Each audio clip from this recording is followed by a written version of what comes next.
Speaking about diet, the brain needs special, specific nutrients.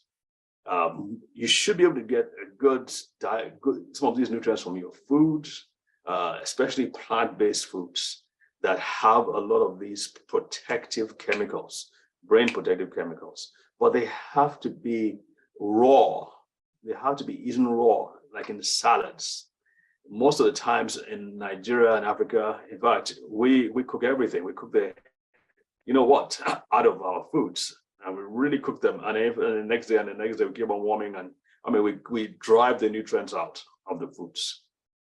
Most of the foods that provide healthy nutrients for the brain are raw, and so that's a problem. And I think culturally too. I remember there was one pastor who said that his grandmother told him that the only things that eat leaves and, referring to salads, are goats and sheep. Goats and sheep.